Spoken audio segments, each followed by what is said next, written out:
And all these ingredients, and they just threw a whole bunch of stuff in there. But there was only one thing in that formula that even could be called an adaptogen. And of course, the amount in a soda is going to be so insignificant that it is really there more as window dressing or, as a marketing ploy than actual activity. Anyway, we actually only have about 8 or 9 adaptogens that are well researched that we really know are adaptogens. There's another maybe 5 or 6 that I call probable adaptogens. The evidence is not quite as good. Maybe another dozen herbs that I'd call possible adaptogens that the evidence is actually really poor. And so, in order for an herb to be an adaptogen, it has to meet all of the parameters that I have mentioned already. So the initial thing, again, non-toxic and normal therapeutic dose. Number two, it creates a non-specific state of resistance to stress. It has a systemic amphoteric effect. Number four, it works through the HPA axis and or SAS, usually both. And then five, it upregulates these molecular chaperones, including various heat shock proteins, FOXO, neuropeptide Y, that help to act as a stress mimetic. And unless an herb does all of those things, it may be a wonderful herb. It simply isn't an adaptogen. And of course, anybody, one of the problems is we still see so many companies and researchers, even in academia, still using the original definition that was created in 1969. And in the intervening 50 some odd years, there has been more research. We know more. And so it would be like using a definition of something from, I don't know, the 1800s to define our understanding of electricity when we know so much more now about what it is, how it behaves, et cetera. Probably a better example would be nervous system function, because what we knew, in the 1800s is not a whole lot compared to what we know now. But the other problem is that adaptogens are not a one size fits all type of herb. In fact, actually no herbs are. And so what we need to understand is, a lot of people say, well, you should take an adaptogen. Well, first off, not everybody needs an adaptogen. If you are healthy and if you are certainly if you are young, healthy, not under a lot of stress, chances are you don't need an adaptogen. And you see all these young men with the scarlet T on their forehead standing for testosterone, and they want to take ginseng. You're young and full of testosterone. The last thing you need is some ginseng. Anyway, adaptogens, again, as I said, are not all created equal, and some adaptogens are stimulating. Some adaptogens are calming. Some of them are heating, some of them are cooling, some of them are nourishing to the body, some of them are moistening, some of them are drying. So it is important to understand when we are going to use these herbs. It's not like just pick one from a hat. Before COVID, I used to teach in the UK almost every year.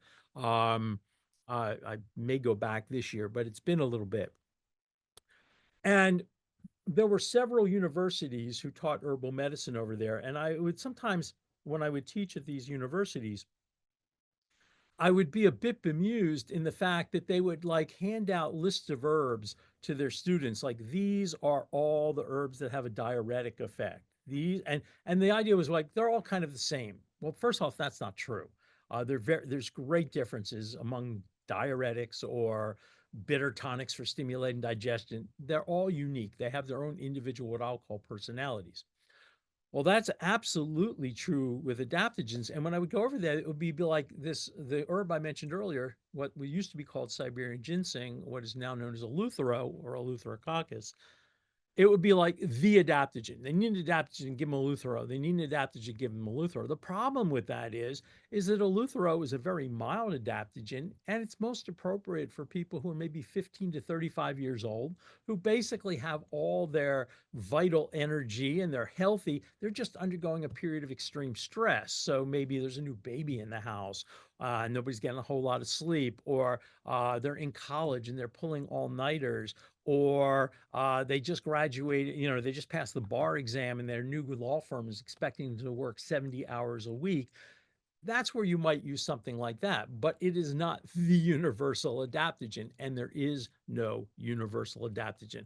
So ultimately, you have to get to know these plants and get to know them. Think of them as, people, and everybody is different. People have different personalities. These plants are different in the sense of each plant, not each unique plant, but each species, and you have to get to know them. Is this one appropriate for me?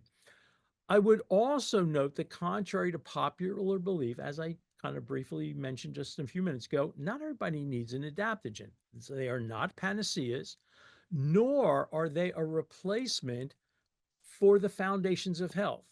Nobody ever got sick because of for instance, St. John's wort's a herb that most people have heard of at this point. Nobody ever got sick because of a St. John's wort deficiency. Herbs are not foundational.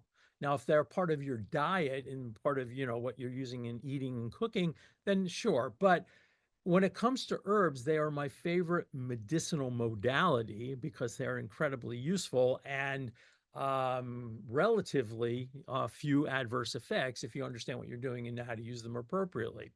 But they do not replace good, adequate, and good quality sleep. So, if you have somebody who, is only getting 4 or 5 hours sleep a night, adaptogens will help if it's a short-term phenomenon, but that is a long-term phenomenon.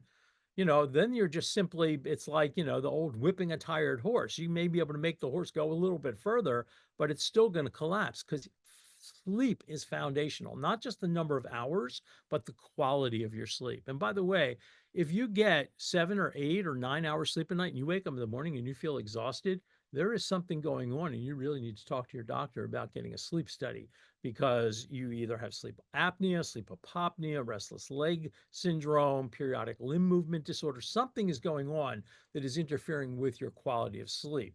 And so quality is as important as quantity. A nutritious diet. If you are eating a typical American diet full of simple carbohydrates, lots of sugar and white flour and highly processed foods, adaptogens aren't going to make up for the fact that you are not getting what in Chinese medicine is called the guqi, the grain qi, the nutrients from your food. Because if there are no nutrients in your food, you can't extract them. And of course, many Americans have diets that are highly problematic. Exercise. Adaptogens don't make up for the fact that your body is meant to move. And so you need to obviously exercise. Healthy lifestyle choices. Adaptogens aren't going to make up for the fact that you're smoking a pack of cigarettes a day, or that you're doing so-called recreational drugs, or that you sit in front of the TV or doom scrolling on your cell phone for 8 or 9 hours a day or a night. So obviously healthy lifestyle choices. And then additionally, stress reduction techniques, finding ways to deal with the stress of the crazy, complicated, stress filled world that we live in. And so, therefore, whether it is something like meditation or yoga or Tai Chi or breathing exercises or forest bathing, which really means walking in the woods, although it's especially considered to be especially beneficial if you're walking in woods full of conifers. Finding things to do that relax you and that you can do in a regular, or prayer, or whatever it might be, that helps to ground you and helps you to feel that inner sense of calm. Adaptogens can help with that, but you also need to take a certain level of responsibility and find ways to bring that into your life. And, so many people are living these lives of quiet or not so quiet desperation where they have constant financial worries and they're worried about, maybe, feeding their family, or they have relationship issues, or they work at a job that they can't stand. And unfortunately, that creates an incredibly stressful world and life. And so, yes, adaptogens can help, but they are not the answer to all of the problems you have if you don't do some of the other work that is essential. So we're going to start off looking at the well-researched adaptogens. And as I said, there are only 8 or 9 of them.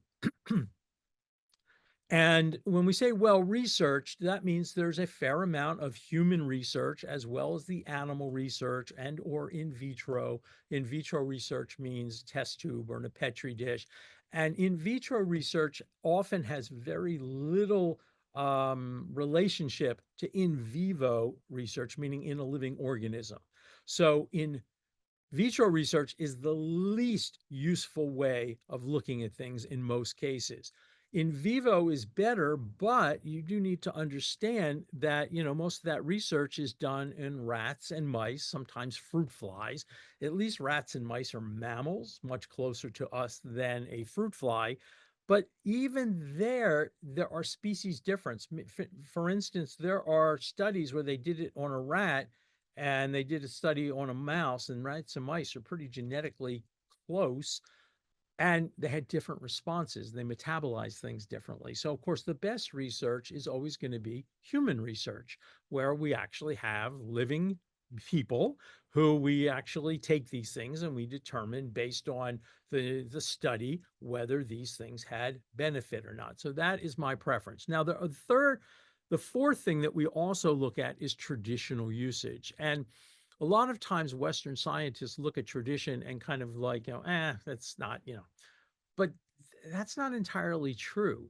If you have an herb, for instance, it's been used for thousands of years for very specific things, you know, people 1,000 years ago, 5,000, 3,000 years ago, that's when around traditional Chinese medicine starts and Ayurvedic medicine starts. Um, they were not fools. Even in cultures that are pre-literate, they were pretty observant. Their faces weren't buried in their phones, and they had to pay attention to the world around them or they didn't survive. And so if a culture has been using something consistently for thousands of years, that kind of tells you that it most likely really does do something or something like what they are observing, what they believe. And then even more so, if you have multiple cultures around the world using the same or closely related plant. And these are cultures that had no contact with each other, and they come to the same understanding that this plant is beneficial for this. To me, I'm sure many researchers would disagree, but for me, that's as good as a double-blind study.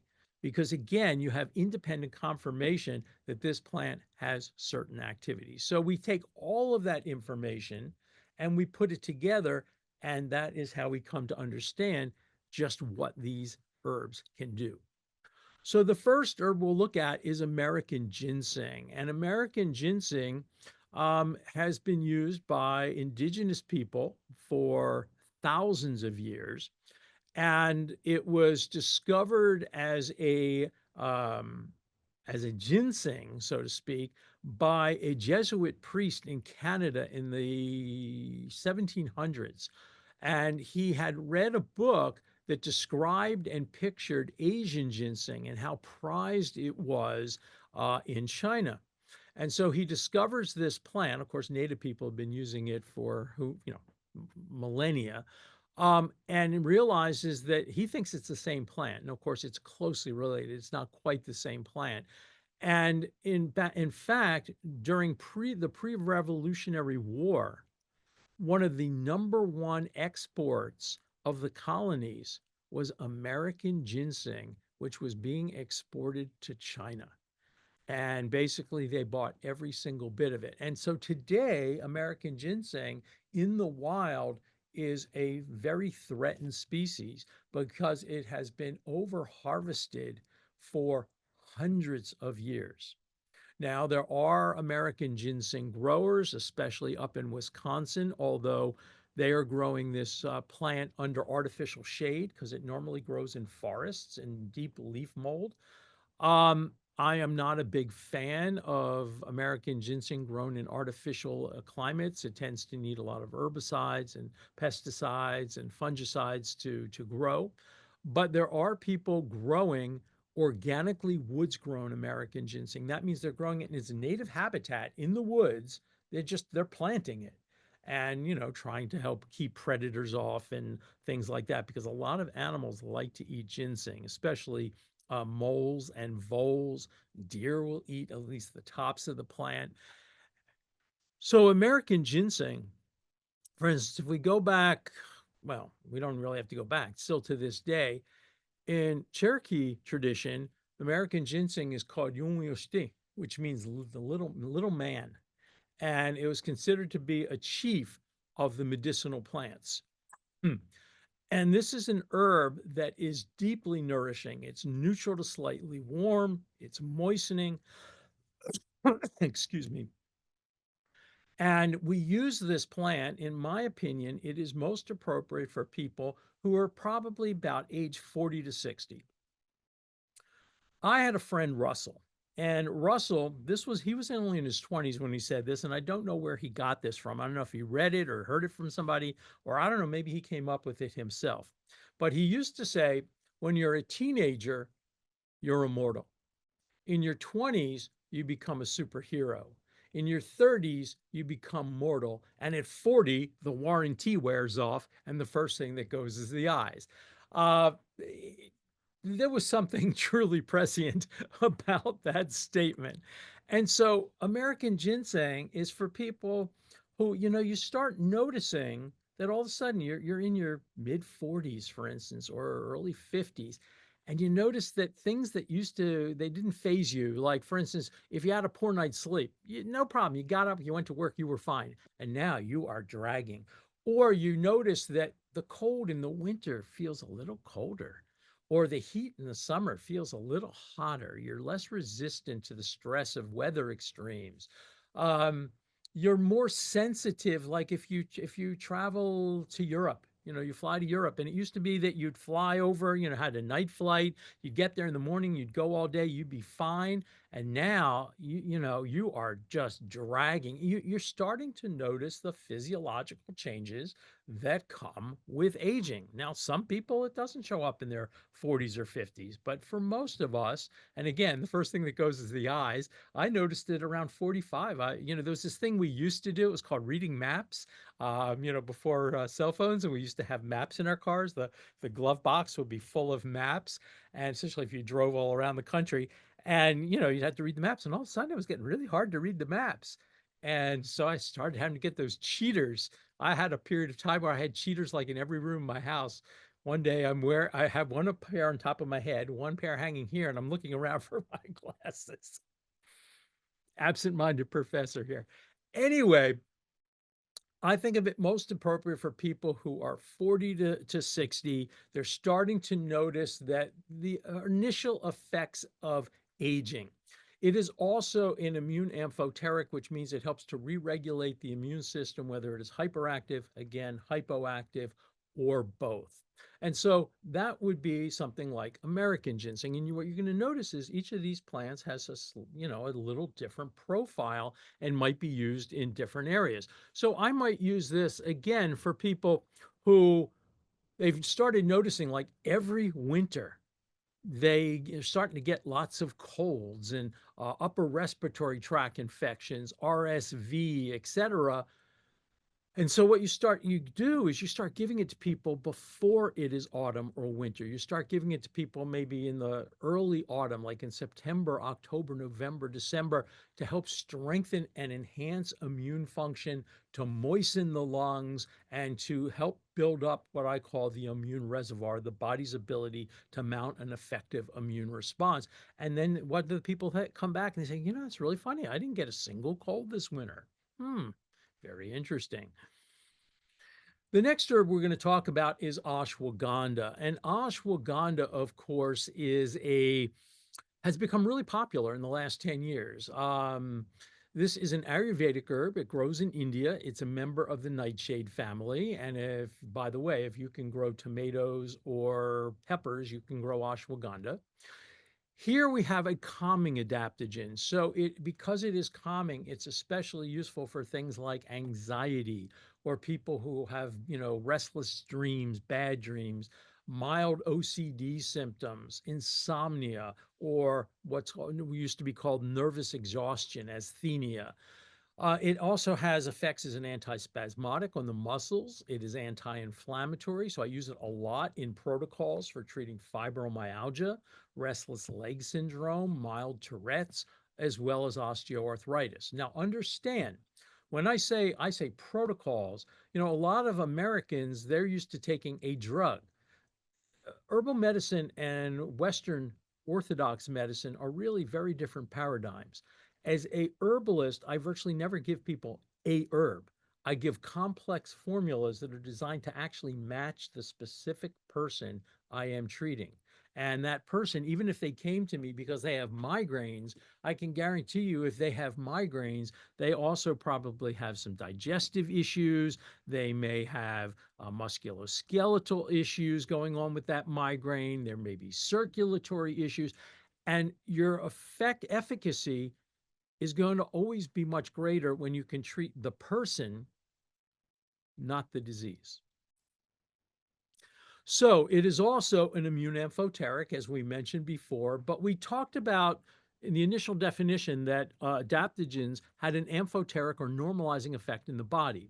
Well, here we have an exception in the sense that ashwagandha stimulates thyroid function. So I use ashwagandha frequently for treating Hashimoto's thyroiditis, which is a very common autoimmune disease causing hypothyroid activity.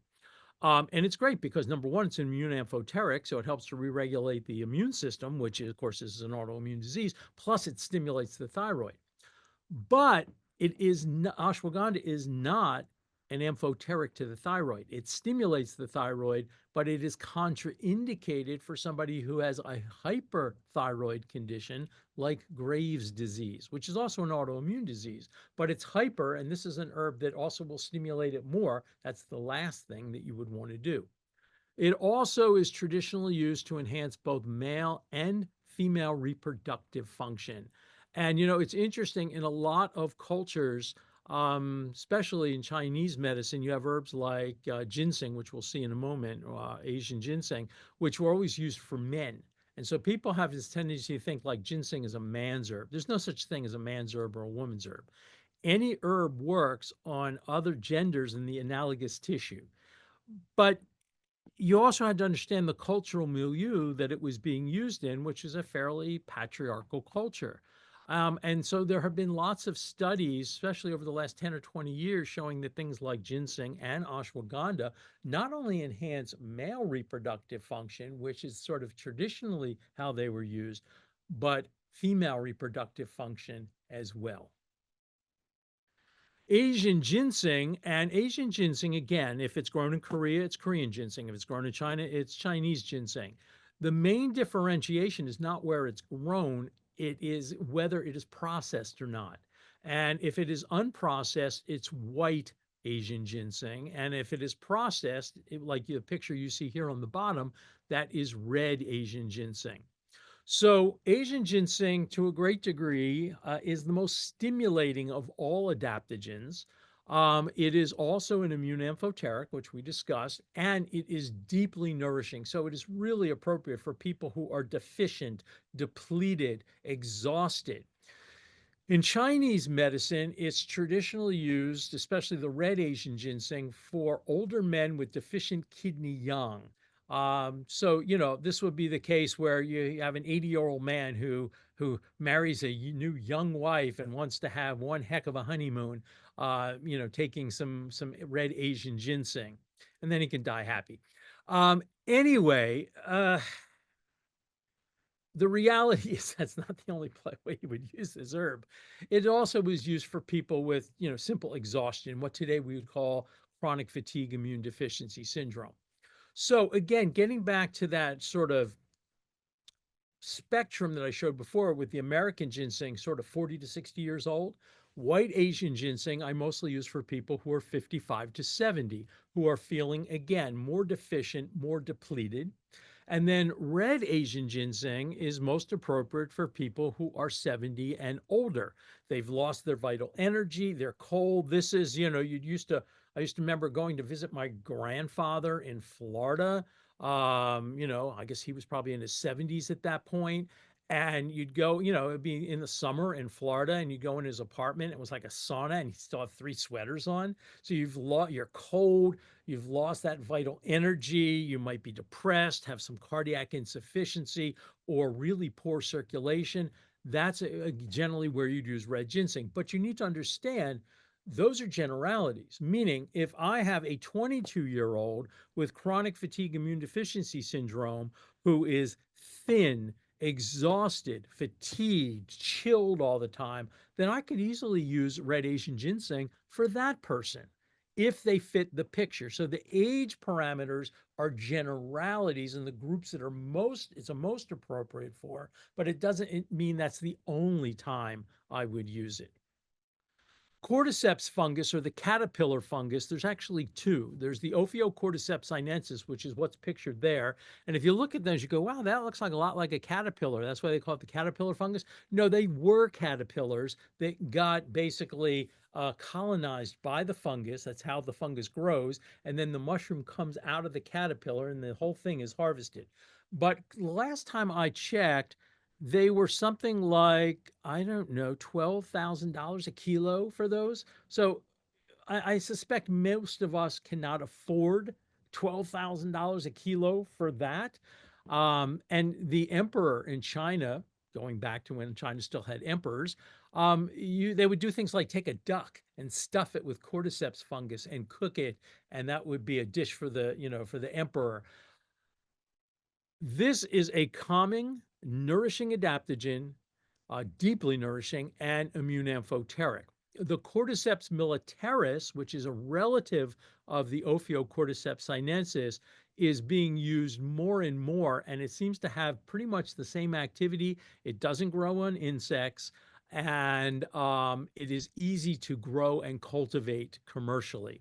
The other products that's out there, there is a product out there which is a cordyceps mycelial extract called CS4. And it turns out that there's actually no Ophiocordyceps sinensis in the product at all. They started off with cordyceps, but in selecting extracting the fungus, they actually extracted a different fungus, and it's legally allowed to be called cordyceps, but it actually isn't cordyceps. But obviously, it has some activity as well. So this is used in Chinese medicine for what's called deficient yin and yang. This is where you are, again, exhausted, depleted. This could be from chronic disease, extremely rigorous labor, athletic training, where it includes things what is known as sort of overtraining syndrome, where you start having muscle damage and you're exhausted and you can't sleep. It also enhances circulation. It enhances cardiac output as well as respiratory capacity. It is used in protocols to treat people with COPD and emphysema. And it is exceedingly useful for treating degenerative kidney disease, i.e., chronic kidney disease. I usually use it with another herb called nettle seed, which is not an adaptogen, but is a remarkable plant, especially for chronic kidney disease. Here is the Eleuthero we spoke about before, and Eleuthero is a mild, non-stimulating adaptogen, and I think of it as being most appropriate for young people, 15 to 35 years old. So again, that younger person who is overstressed, undernourished, but overfed, meaning they're eating plenty of food, but it's not very healthy food. They don't get enough sleep or exercise. They may have dark circles under their eyes. When they stick their tongue out, it immediately is quivering like a leaf in the wind. These are all signs of HPA axis depletion. And if you shine a light in their eyes, their pupils go like this. They go small, big, small, big. When you shine a light in somebody's eyes, the pupils get smaller. And I mean, they'll kind of dilate and contract slightly. That's normal. That's along with cerebral spinal fluid flow. But if somebody has adrenal depletion, they actually get big and small. And so that's where we would use something like Eleuthero.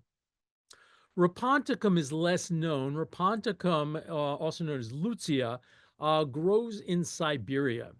And it is the most anabolic of all adaptogens. So I use it two groups. Number one, younger people who are athletes or engaged in highly physical jobs. That's one group. But the second group I use it for who are elderly folks with muscle wasting because it is anabolic, it builds muscle. Now, is it like a steroid if you're a bodybuilder? No. It's not going to do what a steroid would do, but it would actually help prevent overtraining syndrome and enhance ATP production in the muscles. Regular use of Raponticum has been shown to reduce LDL cholesterol levels, reduce blood viscosity, as well as blood pressure. In studies, it reduced physical and mental exhaustion, as well as immune depletion caused by chronic stress, overwork, or again, overtraining in athletes. This plant is relatively easy to grow. It's a rather large plant, and as you can see, it has these really thick, dense masses of roots and rootlets, and that's the part that's used. Rhodiola has also become fairly popular in the last, say, 20 years. And rhodiola is a traditional, well, it wasn't called an adaptogen, but it was a tonic herb for the people of the circumpolar regions of the world. This plant grows pretty much all along the northern circumpolar regions. It was especially used in Scandinavia. The Vikings used it to give them energy on their long sea voyages when they went pillaging.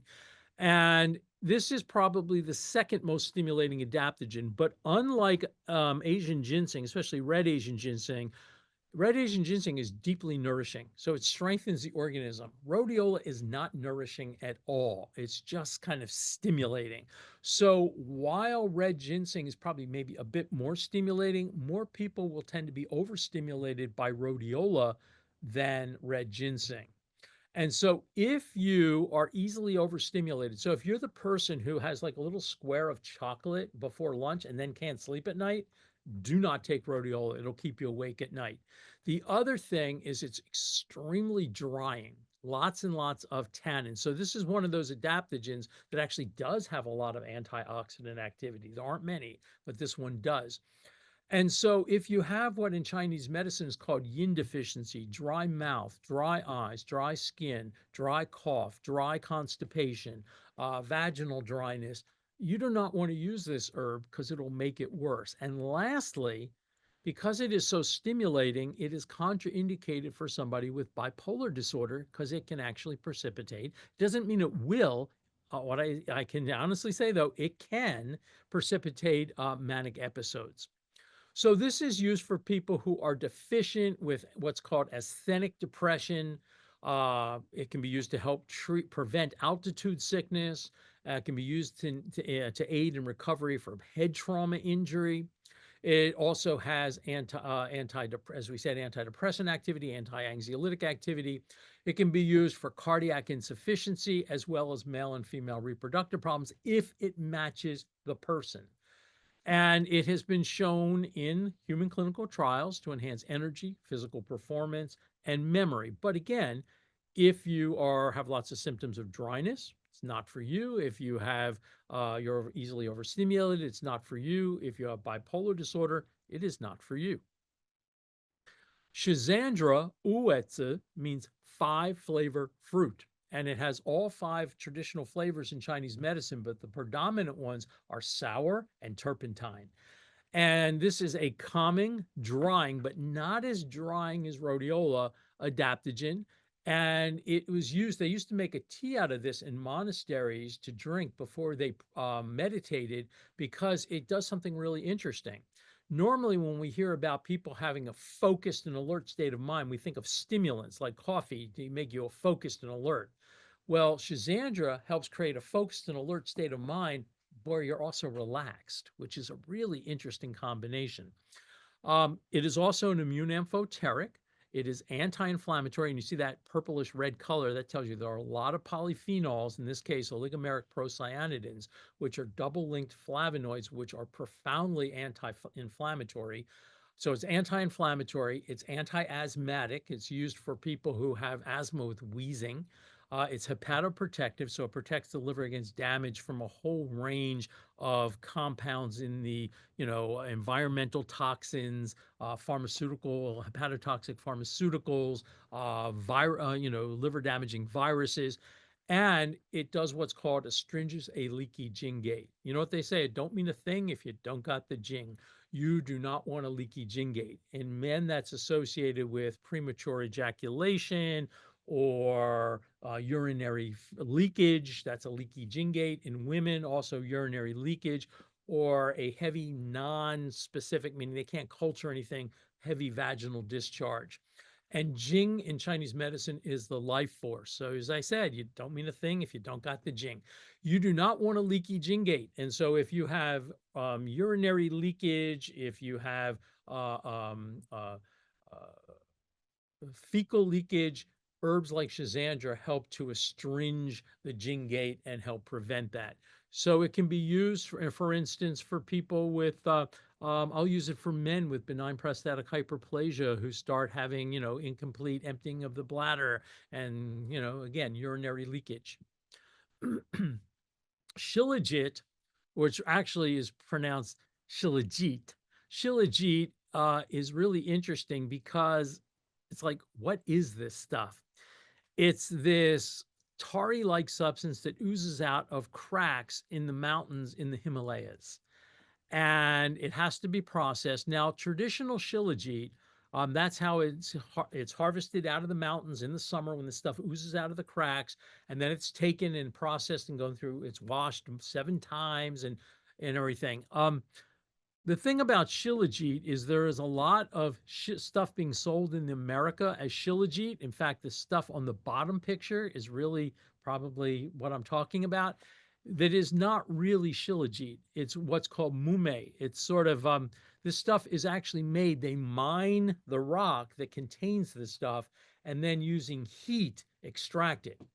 That's very different than the natural process of Shilajit.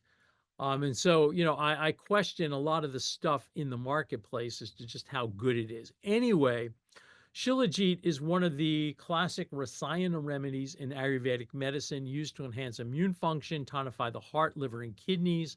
In clinical trials, it's been shown to improve symptoms of chronic fatigue syndrome by alleviating chronic fatigue-induced mitochondrial dysfunction, and it is believed to work via the HPA axis. It's also been shown to promote maximal muscle strength after muscle exhausting exercise, and it inhibited collagen breakdown. And of course, collagen makes up much of our muscle. It's really interesting stuff, and it also helps lower blood sugar levels. Um, but you do need to be sure that your Shilajit is coming from a good source because it also can contain considerable amounts of heavy metals. Now, it also has a lot of humic acid, which actually helps to detoxify heavy metals, but you want to make sure that the product has been tested and you are below FDA levels of lead and mercury and arsenic, all of which it can contain. So those are the well-researched adaptogens. That's it. So probable adaptogens are herbs that there is pretty good evidence suggesting they're adaptogens, but a lot more of it is animal research and less of it is human research. And so what we're really waiting for is a little bit more human research. And the unfortunate thing is that when the Soviet Union was around, they did a lot of research on adaptogens. Some of it not that great quality, but they did a lot of research. When the Soviet Union fell, that research stopped. Russia today does not really do much of any of that research. So most of the research today is being done in India, China, Japan, South Korea, a little bit out of Sweden, but that's mostly a specific company testing a specific product and not a whole lot else. There may be occasional things, here or there, but for instance, in the United States, there's virtually no adaptogenic research simply because almost all the research is done by pharmaceutical companies, or at least paid for by pharmaceutical companies, and they can't patent these things. So there's no way for them to actually make their money back. So the research simply isn't done. And so one of the problems is there just is not, and like in India, they research primarily herbs that grow in India that are used in Ayurvedic medicine. In China, excuse me, in China or South Korea or Japan, the same thing is true. So if you have plants that aren't native to any of those places, the chances any research is going to get done, unfortunately, is not likely. So the first herb that I would say is a probable adaptogen is holy basil. And I should tell you, if you grow holy basil and you have a plant that, at the end of the year it dies and then grows back the next year, it self seeds. That's actually not holy basil. That was based on somebody misidentifying seed. That's African basil. Holy basil, Ocimum tenuiflorum, uh, will not regrow after it is killed off by the wintertime. It is a mildly stimulating adaptogen. It has antidepressant activity. It is also an immune amphoteric. Unlike many of the adaptogens we've seen so far, this herb also acts as what's called a nootropic. A nootropic are herbs that enhance cerebral circulation, help reduce neuroinflammation, enhance memory, cognitive function, focus, etc. So holy basil is also a nootropic, so it enhances cognitive function, reduced anxiety, as well as cortisol levels in healthy adults, and adaptogens almost always reduce cortisol levels because they reduce stress. It also helps to reduce blood sugar levels, and it reduces fasting blood glucose as well as postprandial blood glucose, which means glucose after eating. Postprandial, after eating, when your blood sugar goes up after eating, if you can keep that spike from going high, it helps prevent a lot of the damage associated with elevated blood sugar levels.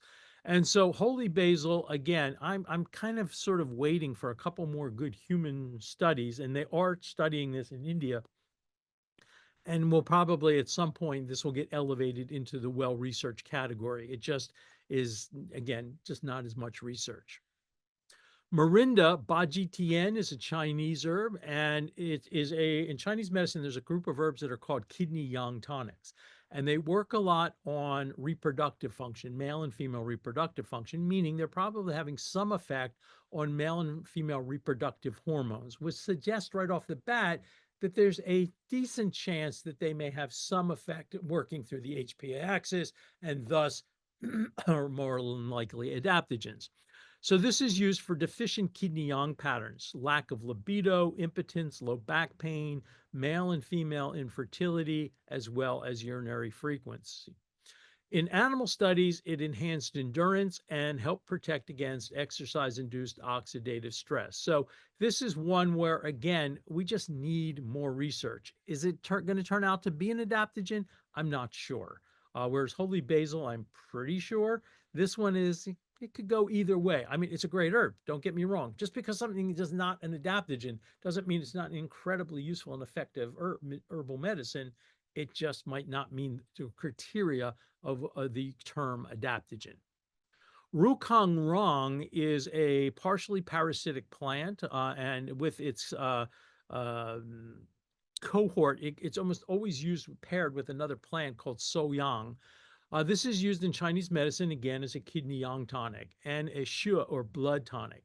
As a kidney yang tonic, it is used with soyang, which is Sinomorium, to treat impotence, low back pain, weak ankles or knees, lack of libido, and fatigue. In a human study combined with ginkgo, it substantially improved chronic fatigue immune deficiency syndrome symptoms compared to a placebo in a randomized double-blind placebo-controlled trial. And in an animal study, it extended lifespan of mice, improved immune competence, and decreased inflammatory cytokines. Again, we just need more research to see whether this is or does not meet the actual definition of an adaptogen. Shatavari is another Ayurvedic plant, and luckily there is some research being done here. It is another rasayana or rejuvenative remedy in Ayurveda. And again, there are rasayanas that are adaptogens or are likely adaptogens, and there are rasayanas that are absolutely not. It has long been used as a tonic remedy, especially for women. And in fact, the name Shatavari supposedly translates to something like she who has 100 husbands. Most of the women I know, one is more than enough, thank you. Anyway, it was used for promoting fertility, reducing menopausal symptoms, especially things like vaginal dryness, lack of libido. It's been shown to enhance immune function, increase corticosteroid production, promote cell regeneration, and in an animal study, it reduced the stress hormones of cortisol and norepinephrine, and it helped normalize HPA axis and SAS function. This is another one that is still a probable adaptogen, except this one I think is again, give me a few more human studies, and I think this would get up into the well-researched adaptogen category. And this is the Suoyang, which I mentioned is usually used with the Rukang Rung. And this herb has been shown to enhance spermatogenesis, reduce cortisol levels, enhance memory and cerebral function, and promote longevity by increasing telomere length. Now, this is really interesting. The telomeres are the caps on your DNA. And as we age, they shorten. All right. And that's part of the aging that creates more, mutations with cellular replication and things like that. And so if this actually, and again, in mice, it promoted increased telomere length, assuming that it can do that in people, and by the way, if it can do it in mice, it's most likely it can do it in people.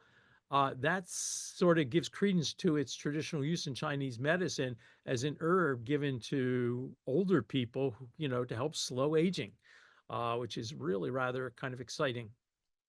And lastly, we have Tianchi ginseng, Panax nodo ginseng, which is a true ginseng, but it is mostly used in Chinese medicine as a cardiotonic. It's used for things like congestive heart failure and angina, and it's also used to stop bleeding. It is the single best herb I know for stopping bleeding. I have used this with women who've had dysfunctional uterine bleeding. They've been bleeding for 2 years.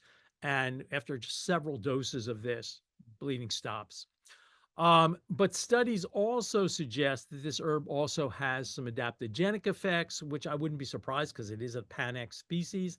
And there are two other species of Panax, the Vietnamese ginseng, Panax vietnamensis, and Japanese ginseng, Panax japonicus, that also preliminarily have adaptogenic activity. Again, there's just not a lot of studies on it, and both of these are at the best highly threatened species in their native countries, Vietnam and Japan.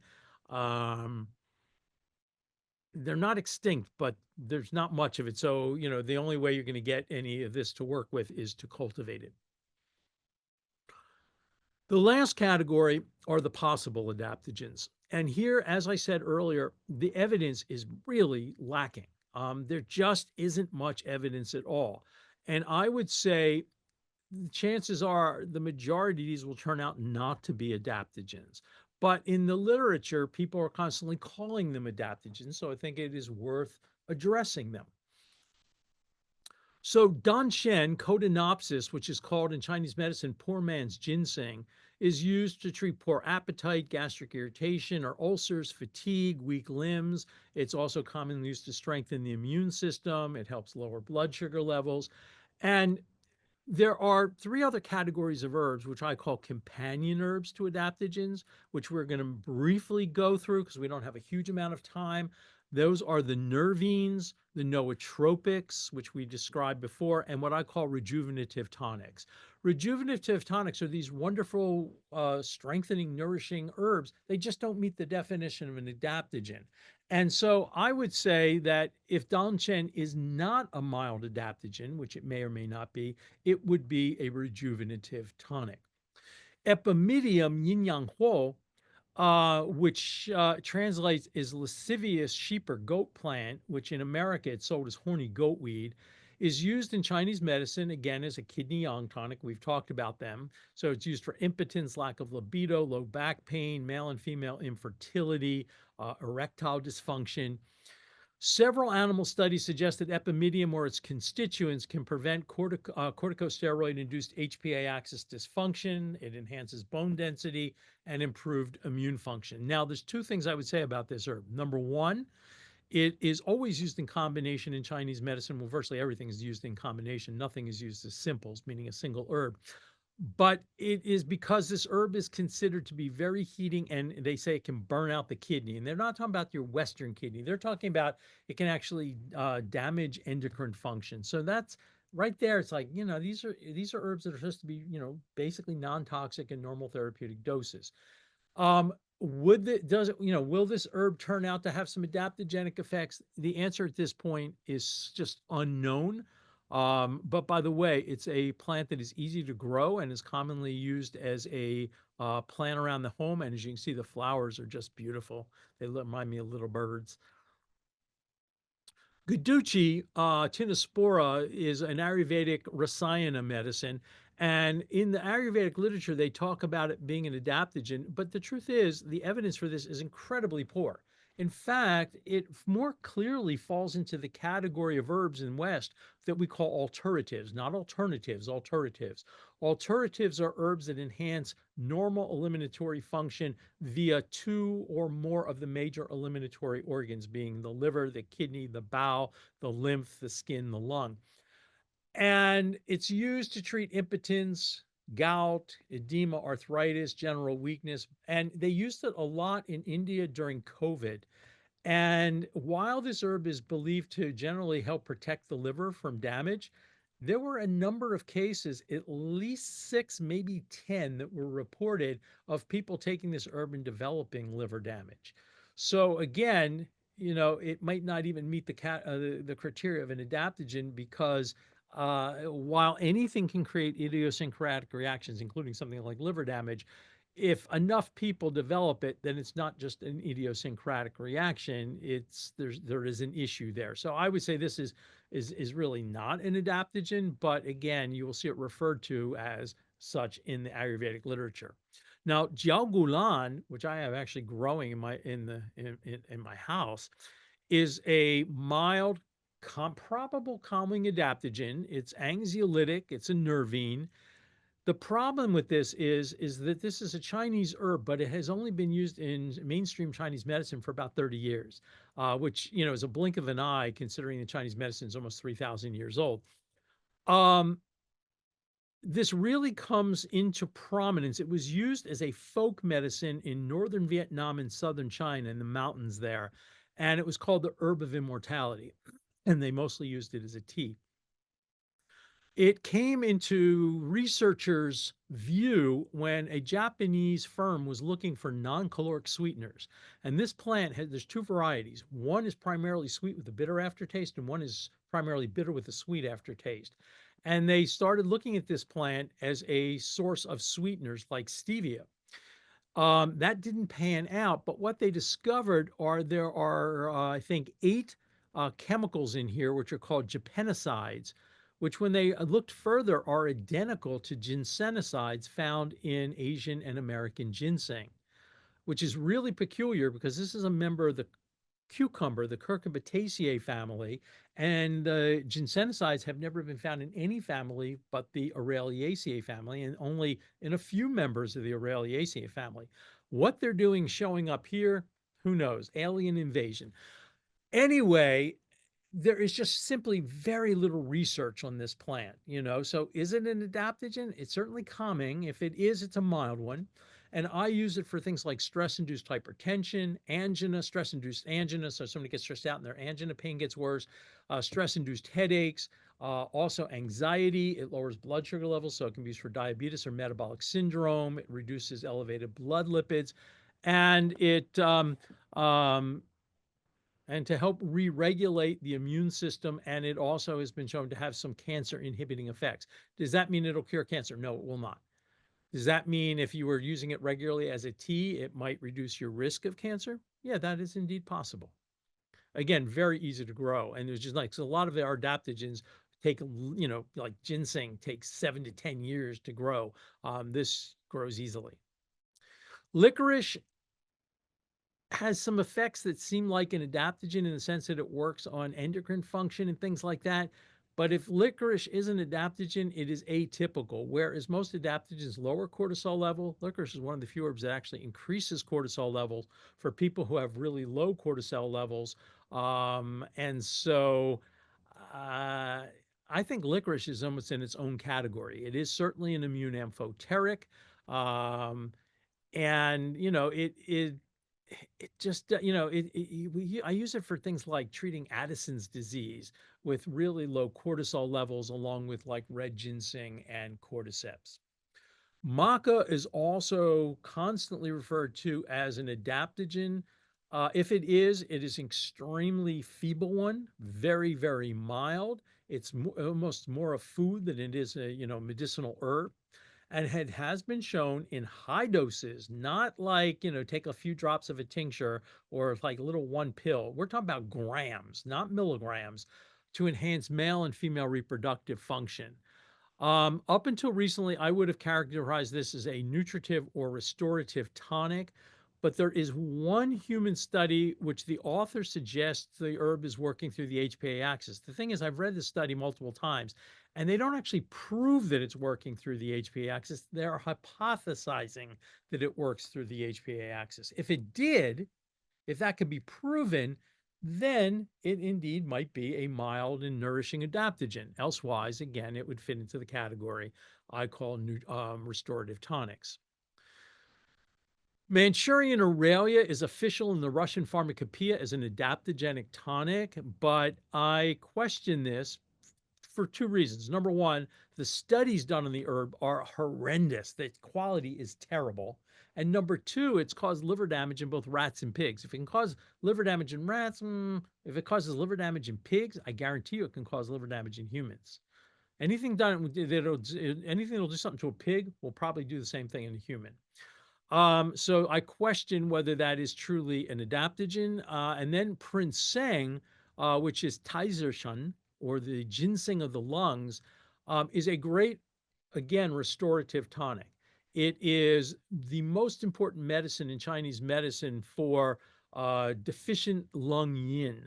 So this is dry cough, emphysema, lung damage, hot, dry lung conditions. It also mildly enhances immune system function. It's been used to treat malaise, neurasthenia, nerve weakness, what we'd call today chronic fatigue immune deficiency syndrome, IBS, and asthma.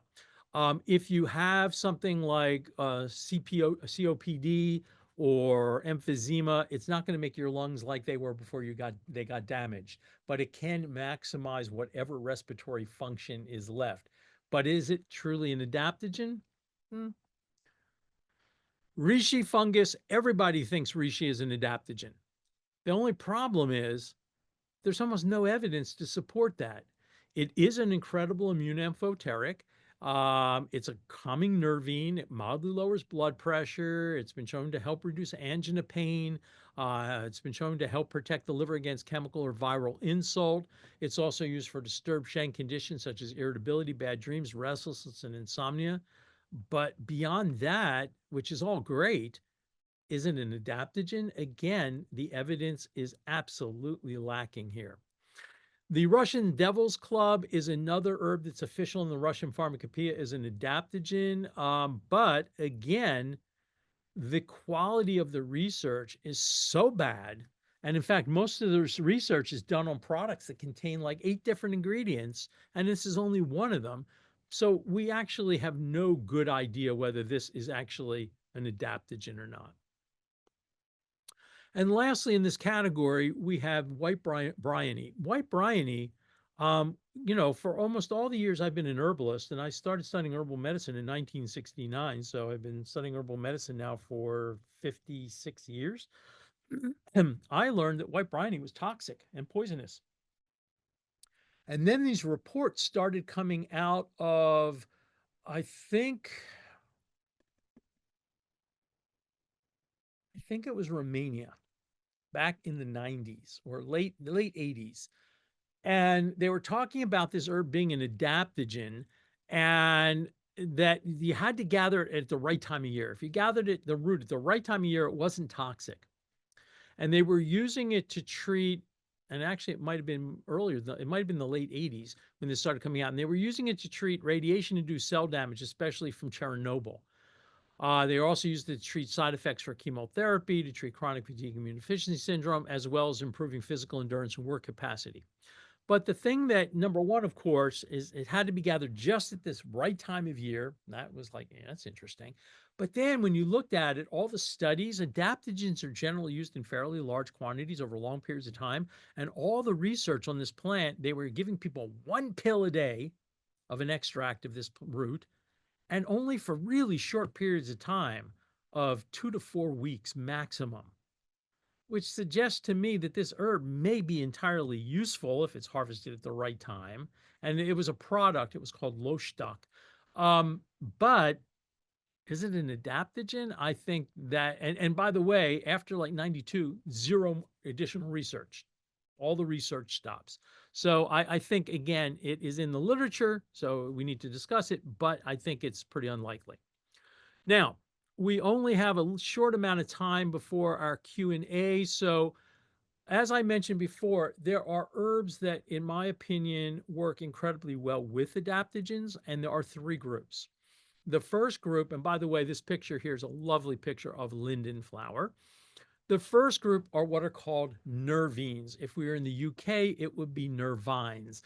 And nervines are not sedatives, they are nerve tonics. So they are calming. But you can take nervines all day long and it's not going to make you sleepy. It's not going to, make you want to take a nap.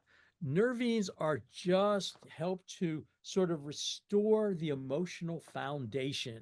So for people who are, just hyper and type A personalities, they're just calming.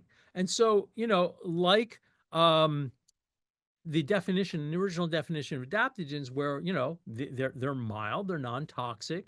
They certainly generally don't have a amphoteric effect, but they certainly reduce stress because they are calming, and they probably also, in most cases, help to reduce cortisol levels. So betony is a nervine. This is Stachys officinalis. Some people call this wood betony, but there's another herb, pedicularis, that I actually think is the true wood betony because it grows in the woods. This one doesn't. And this one is especially indicated for people with head pain. So like stress-induced headaches. It can be used for migraines, but it's not strong enough by itself, but it could be part of a formula for people with like neck pain, things like that, as well as being a mild anxiolytic. Chamomile is incredible. People think chamomile is, people drink it as a beverage tea. So therefore, it's so mild, it can't be effective. First off, it is quite effective, even though it is gentle and mild. I think of it as what I call kids herb, and kids herbs are herbs to me that they taste good, they're safe and gentle. So great for kids with nightmares, tummy aches, especially stress-induced tummy aches. And how do we know it works? Well, if you remember, after Peter Rabbit had his run-in with Farmer McGregor, when he got home, what did Mrs. Rabbit do? She made him a cup of chamomile tea. So how do we know it works? Because it's in the literature.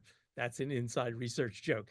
Anyway, the point is actually there are lots of human studies on chamomile showing it helps reduce anxiety, stress-induced headaches, stress-induced GI upset, and a whole range of other issues. Now, it is true. If you have serious ragweed allergies, I mean really serious ragweed allergies, you should avoid chamomile because the pollen in chamomile is similar enough that you can develop cross-reactivity. And there are cases of that happening, but they are quite rare. So if you don't have a really severe ragweed allergy, then this herb is amazingly safe.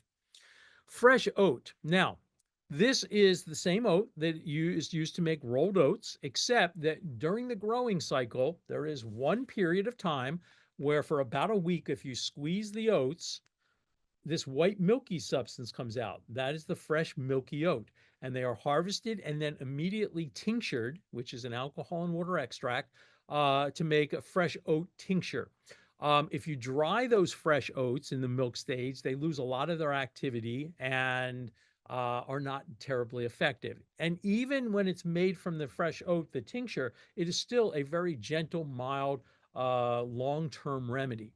And the way I use fresh oats is I use it for people who are burning the candle at the top, the bottom, the middle, the back, inside and out, left and right. These people are so fried, they are crispy. They have lost their emotional foundation and they are having number 10 reactions to number 1 problems. And this isn't like you take this and the next day you go, oh, I feel so much better. If that's the case, that's placebo. But over a period of several months, all of a sudden you start realizing you are nowhere near as reactive as you used to be. And you're not getting as upset as you used to be. And so fresh oat is lovely. It's traditionally used for what was called neurasthenia, again, that nerve weakness, nerve exhaustion. I use it in formulas for anxiety. I use it for people, for children with AD and for ADHD, and for people going through drug withdrawal. It can be helpful. It's not going to be like, oh my God, you take this and you never want heroin again or cigarettes. It can just help take some of the edge off. Lemon balm is a lovely mood elevator and nervine. And I like using this a lot for children who are depressed and also for adults who have really shallow sleep and every little thing wakes them up.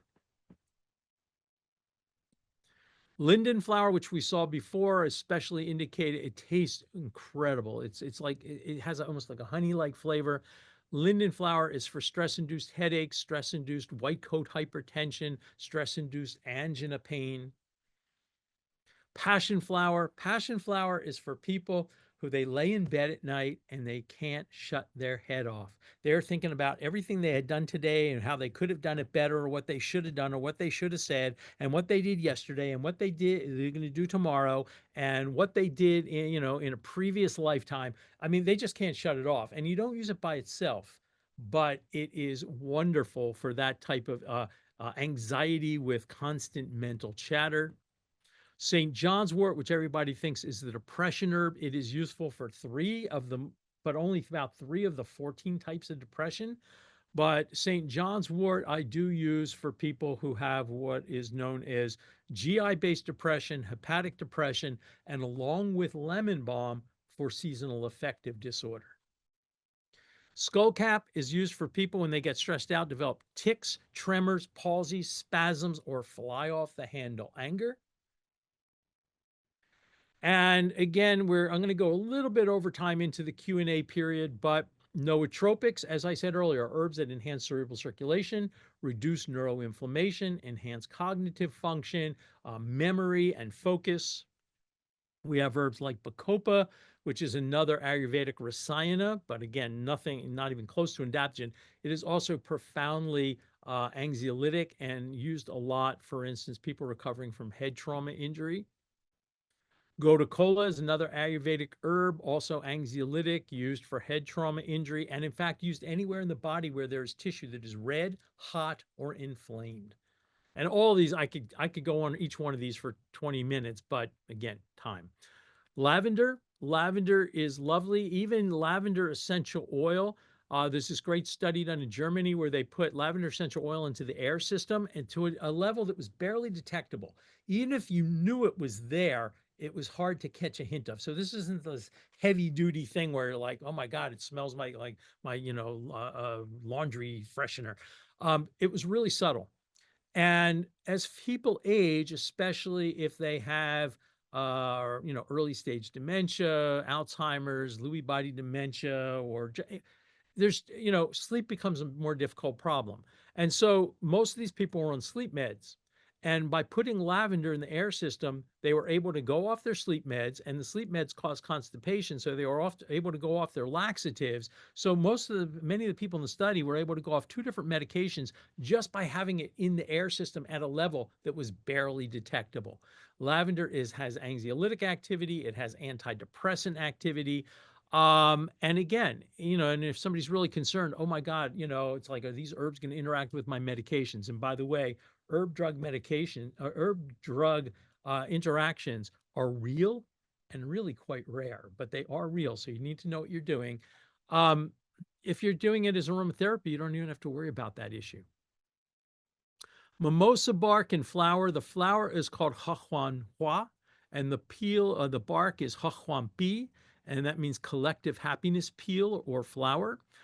This is the greatest mood elevator that I am aware of that is legal. This stuff, you take it, the flowers are mild. The bark's is the jam, as they say these days. You're walking around and you give somebody and they have this huge smile on their face and you go, why are you smiling? Why are you so happy? And they go, I don't know. My face hurts from smiling. This is a mood elevator, not an antidepressant. It is a mood elevator. On the other hand, you do not use this herb for somebody with bipolar disorder because it can definitely cause a manic episode. But I use this for treating broken hearts, chronic grief, and broken hearts are very real, what I call stagnant depression and post traumatic stress disorder. But you don't give this to somebody with PTSD unless they are under the care of a really good therapist who they trust, because it's going to allow stuff to come up and they're going to need to process it and they're going to need help doing that. Rosemary is, of course, is the same rosemary you might use in cooking with rosemary potatoes or whatever, and it is a nootropic, enhancing cerebral circulation. Studies have shown it's a little bit enhances cerebral circulation. If you take too much, too big a dose, it actually inhibits cerebral circulation, and that's true of many herbs. Americans have these funny ideas. All herbs are natural, so they're safe. Well, belladonna is natural, henbane is natural, aconite is natural, but they're certainly not safe. And then Americans also have this idea, if a little bit's good, more must be better. Yeah, with most herbs, that doesn't apply. You take the recommended dose and you do not exceed it. Shankpushpi is actually 5 different plants, but they all have the same name, Shankpushpi, in Ayurveda, and they are all used as antidepressants, anxiolytics, and nootropics. White peony is this is related to the peony you might have growing at your house. It's the processed root, and it is used for especially things like menopausal brain fog. And then lastly, the restorative tonics are things that are great medicines. They're just not adaptogens, like amla. Amla is supposed to be the richest source of vitamin C. The most recent research actually says it has no vitamin C, but it is incredibly rich in polyphenols and flavonoids, which are profoundly anti-inflammatory. I use this a lot for people with like connective tissue disorders, to help strengthen connective tissue, muscles, tendons, ligaments. Gochitsu, or as Americans call it, goji berry, is not an adaptogen, but it is a deeply nourishing tonic, rich in carotenoids um, and vitamin A and flavonoids, and it helps enhance circulation. It helps lower blood sugar levels. It helps to moisten the lung, enhances the quality of sleep. Lovely stuff, and you can eat it as a snack. Huang Chi astragalus, a lot of people think this is an adaptogen. And in fact, the first edition of my book, Adaptogens, Herbs for Strength, Stamina, and Stress Relief, that came out in 2007. The second edition came out in 2019. I mentioned it as a possible adaptogen, but we now know so much more about adaptogens. We know it is definitely not, but it's a phenomenal herb. And it has been shown also, at least one chemical from Huang Chi, to again lengthen the caps of the telomeres. Huang Chi is a lung chi tonic, strengthens the lungs. We use it with Prince Sang for things like emphysema and COPD. It is also used as a immune amphoteric, and it is a great cardiovascular tonic as well as a nephroprotective herb, protecting the kidneys. Nettle seed, I talked about earlier. It is my #1 herb for degenerative kidney disease, and it's just the seeds that are used. I mean, you can use the leaves and the roots of nettle, but for totally different things. Saw palmetto, which everybody thinks is the prostate herb. If you have benign prostatic hyperplasia and you take saw palmetto, you might see some slight improvement. But if you think it's going to like fix your BPH, you're going to be most likely disappointed. Although if you mix it with the right other herbs, you'll be much happier. But anyway, when saw palmetto was introduced into Western medical practice, it was introduced as a nutritive tonic for people who were deficient, depleted, they had pneumonia, and they couldn't regain weight. And it is a lung qi and what is called a spleen qi tonic in Chinese medicine, meaning it's highly nutritive and highly disgusting tasting. Shudihuang processed Rehmannia is used as a major blood or shu tonic. It's greasy, so you have to mix it in with things like sha ren or cardamom seed or ginger to help digest it. But it's especially used for people who are anemic, deficient, pale. And Suma, for a while, was being called Brazilian ginseng. And I'm not saying it doesn't have some activity, but my experience was is you had to use a heck of a lot of it to notice anything. So maybe it has some, nutritive, restorative value, but I wasn't seriously impressed. And of course, this was introduced back in the 80s, and it got lots of publicity for a little while, and it's pretty much faded out of the picture at this point. All right. All right. Not bad. Just a little bit over. So now we're going to take some questions from the audience. And before we do, I just again want to say I hope this has been informative and you have enjoyed it. And let's see what people have to say. All right, great. Thank you for that presentation, David. So I guess everyone, if they want to reach out to you, they can go to office at dwherbal.com, or they can call that number. Yes. All right. All right, perfect. So you gave us a lot of information on the adaptogens and the things that are like adaptogens. Um, a lot of people at the Real Truth About Health conference are interested in avoiding medications. What are common, things that you would be able to replace? Not that we're making any suggestions. Everyone should consult their doctor, but there's, for people with high blood pressure on a particular medication, for people with depression on another medication, can you just take these herbs and avoid those medications? All right. Well, first off, if you're already on the medication, do not stop taking the medication without speaking to your doctor. Um, Sometimes weaning off medications, especially like SSRIs, Mm. antidepressants, can be really difficult. So you definitely want to work with your physician if you want to do that. Now, let's say you're in a situation where you're considering you haven't taken the medication yet and you're wondering whether you can avoid it and do something else. The answer to that is sometimes yes. But it depends, and it depends on so many facets that I can't give you a hard and clear answer. So, for instance, it depends on what condition you have, it depends on who you are, it depends on whether you're willing to make some changes in your diet, your lifestyle, etc.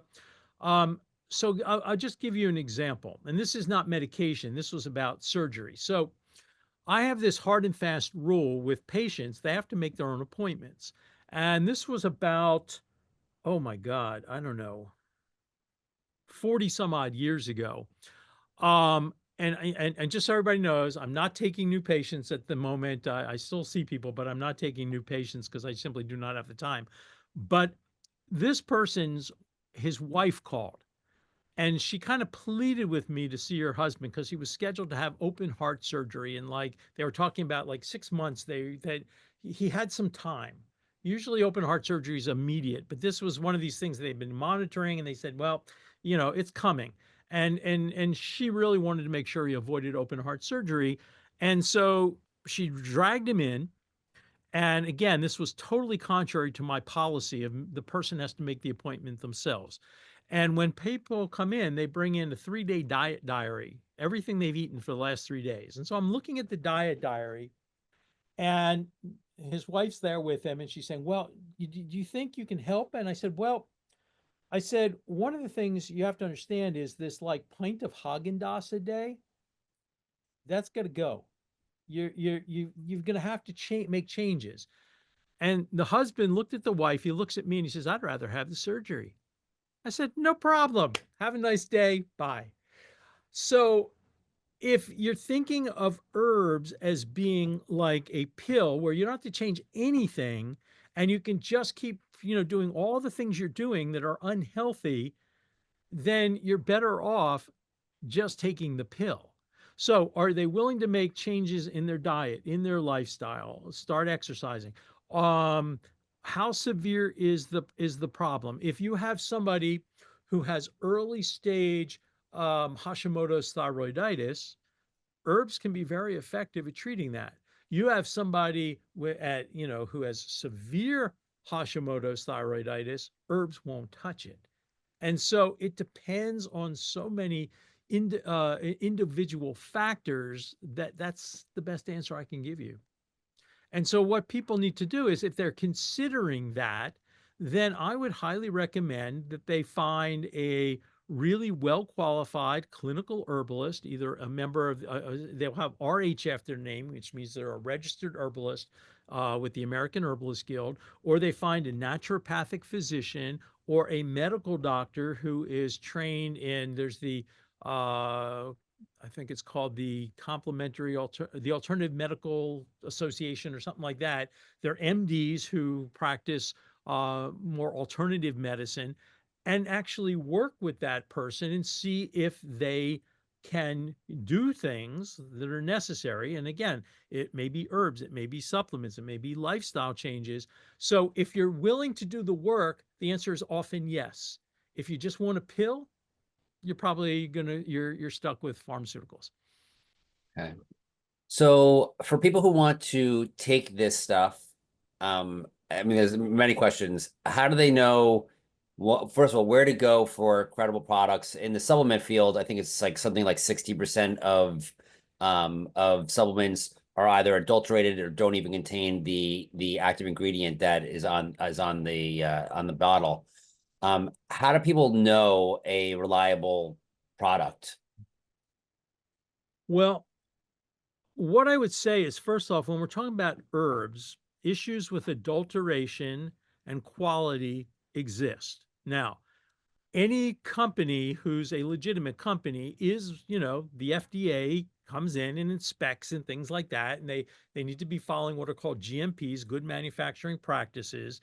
I would be, especially if you're buying things off the internet and you're getting stuff from companies you've never heard of and they're cheaper than anything else, I almost guarantee you're getting garbage. You know what they say with computers, garbage in, garbage out? Well, the same thing's true with herbs. You use garbage. There are companies that buy, you have an herb and they extract what they want out of it, and then they sell what's left over as the herb, and it is actually the herb. It's just the herb devoid of all the active constituents. There are companies that buy that stuff and then make products out of them, and they tend up to be these really lousy, poor quality and inexpensive products. So, go with companies that have a good name.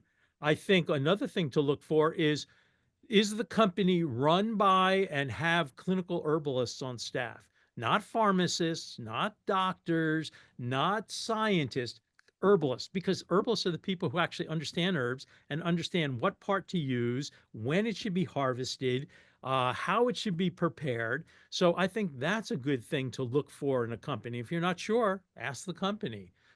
Who's their herbalist? Is it somebody who's well known in the herbal field, or somebody you've never heard of?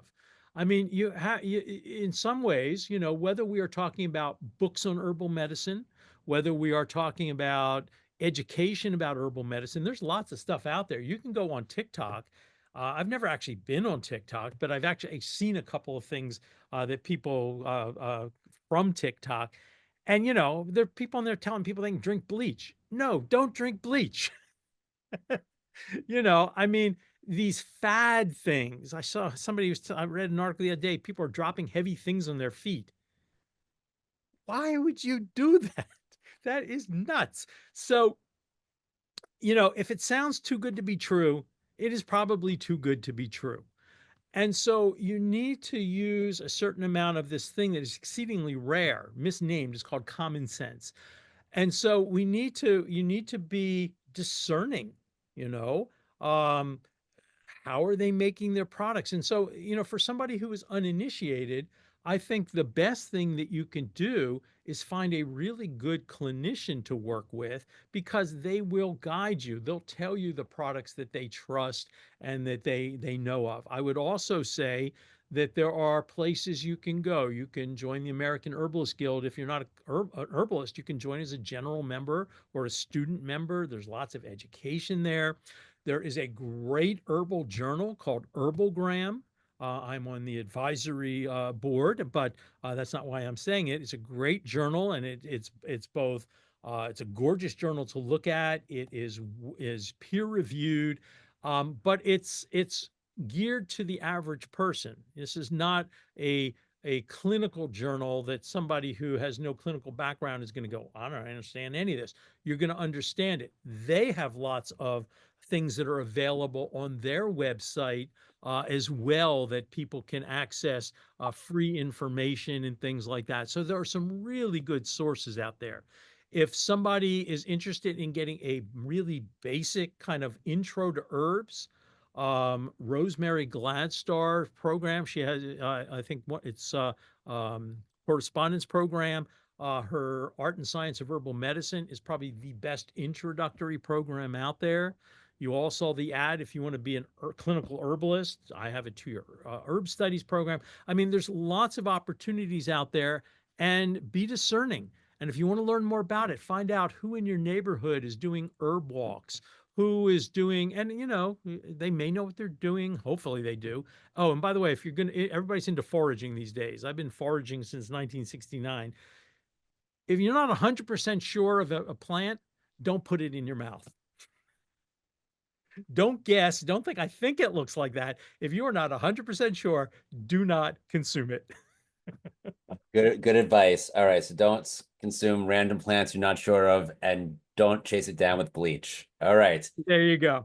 So, is there any sort of stellar brand that you would, feel comfortable saying, this is a reliable, not that you're endorsing it, but that you said that they're reliable. At least it is what they say it is, and and then when you take that medication, it has the effects of the plant that the research shows that it should have.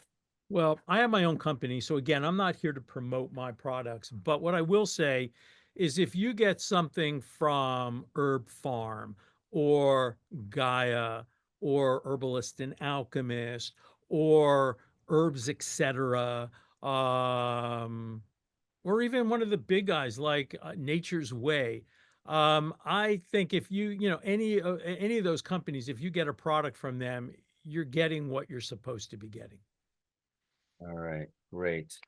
And how about the form in which it comes in? So, I mean, I assume we're not just eating, and I don't know this. I mean, is it like, are we just eating the herb? Is it coming in a capsule? Is it a powder? There are different dose forms, and depending on the herb, different dose forms may be more appropriate. So, certain things like some of the herbs that we looked at today, we looked at chamomile. Chamomile is probably most effective if you simply make a tea. You can buy chamomile tea bags from Celestial Seasonings or whoever and just make a tea out of it, and it works quite fine. You can also do a tincture, which is an alcohol and water extract of chamomile, and that works as well, except the tea bags work fine and it's way less expensive. Other herbs that we saw today, like fresh oat, when you dry those fresh oats, they lose a lot of their activity. So fresh oat is going to be most effective as a tincture made from the fresh oat or a glycerin extract made from the fresh oat, although glycerin extracts are not as effective as alcohol and water extracts. So in that case, that's the dose form. I think I mentioned at some point, maybe I didn't. So ginkgo is another herb people are familiar with. And Mm. you'll hear a lot that ginkgo is a traditional Chinese herb. That's not true. Ginkgo nuts are traditionally used after they've been processed and detoxified in Chinese medicine, in Chinese cuisine as both a food and a medicine. But ginkgo leaf actually has no historical use in Chinese medicine whatsoever. Ginkgo leaf was discovered during random plant screenings in the 1970s when they were looking for interesting plant compounds, and they discovered these ginkgo flavones, which had some interesting activity. So with ginkgo, while you could get ginkgo, like just ground up ginkgo and powder in a capsule, it won't work. You can take ginkgo as a tea, it won't work because the ginkgo flavones are not water soluble. And so you can make a tincture out of ginkgo leaf and it'll have some activity, but all the research on ginkgo is a modern, what we'll call a modern phytopharmaceutical, is based on a standardized extract, which comes in a pill form. So for ginkgo, standardized ginkgo, that's the way. If you want to take it for enhancing cerebral function or treating, head trauma, then you want the standardized extract. So some things, there are multiple dose forms. Some things, one form is way better than any others. And so, but here's the problem. You have to know the herb to know which form is the most appropriate. So there's not like, oh, all herbs, you should do this. No, one herb, the tea might be better, another, a fresh tincture, another, a dry tincture, another, a standardized extract. Some herbs you can, for instance, some herbs you can use in cooking. Um, I had herbs this morning. I had blueberries, which are a food, but also an herbal medicine. I ate them. There are things like if you do smoothies, we saw maca, and maca's ma, but you can take, if you're making a smoothie, you can take a tablespoon of maca and throw it into your smoothie along with some blueberries and things like that, and have a really nutritious, wonderful um, tonic smoothie. So there are different ways, and then there are different dose forms. There are glycerin extracts, which, as I said, I use a lot with kids because they're sweet tasting, although they're not as effective as alcohol and water as an extracting medium. Herbs ground up and stuck in capsules without extracting them, for the most part, is an ineffective way of taking herbs, except if you're trying to get minerals out of them. So if you want something like nettle leaf or dandelion leaf or oat straw, which are rich in minerals, then grinding them up, especially if you can really micro pulverize them and putting them in capsules, is actually the best way to take them because you're getting all the minerals. Whereas when you make a tincture, you're losing most of the minerals. Or you're doing most extracts, you're losing most of the minerals. So there is not a single answer to your question. It comes down to get to know the plant. And as you get to know the plant, you'll start to understand which ways are the most appropriate ways to take that plant. And I know that for some people, this can seem overwhelming. Oh my God, this is so complicated. But it doesn't have to be, because you don't have to know everything. I've been doing this. This is my 56 years studying herbal medicine. And after 56 years, I'm kidding and I'm not when I tell people I now feel comfortable calling myself an advanced beginner, because it's endless. It doesn't matter how much you know, it's a fraction of what there is to know. But you don't need to know everything. So you start off, you learn about one plant. If you saw something today and you thought, wow, that lemon balm sounds nice. It's easy to grow and can become a little invasive, but grow some lemon balm, make some cuttings of it, dry them, make tea out of it, read about lemon balm, take some lemon balm, dry it, and then mix it in honey and let it sit for a month on a heating tray, and then strain it out, and you'll have lemon balm infused honey, which is lovely to add to other, teas, as a sort of a slightly medicinal honey. And so you start getting to know that one plant. And once you get to the point where you think, well, I feel like I have a sense of this plant. Okay, now it's time to start learning about another plant.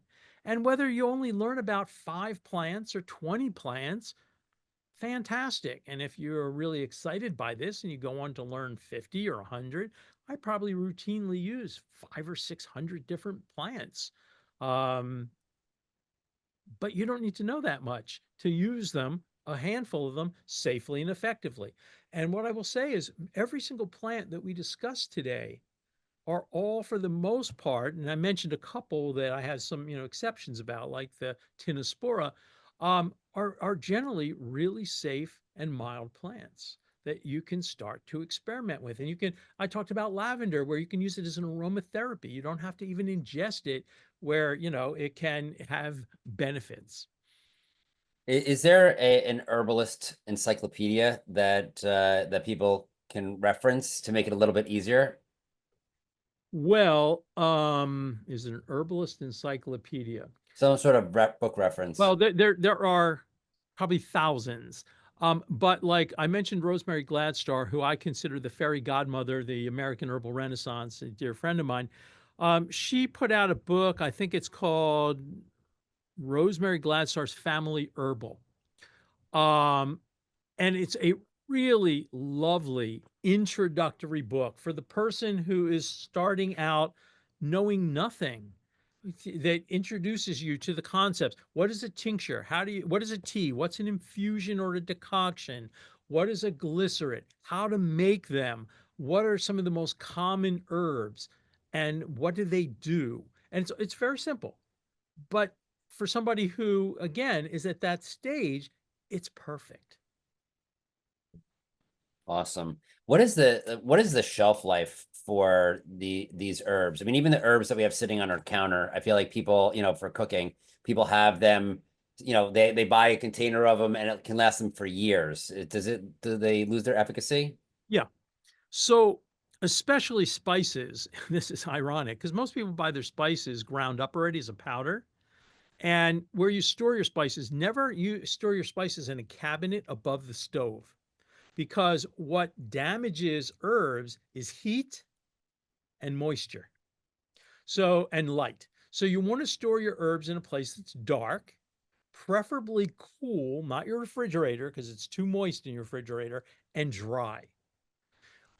Most ground herbs really have a shelf life about a year, until that, at that point they're starting to lose activity. So if you've noticed that, it's like you used to love your pepper, if you're not grinding it, if you have whole black peppercorns and you grind them as you needed, you'll notice it's way spicier than when that you have already ground black pepper and you on a shaker and you sprinkle it on and you can't really even taste it. There's a huge difference. That's because a lot of those aromatic volatile compounds have been lost simply from heat, air, or light.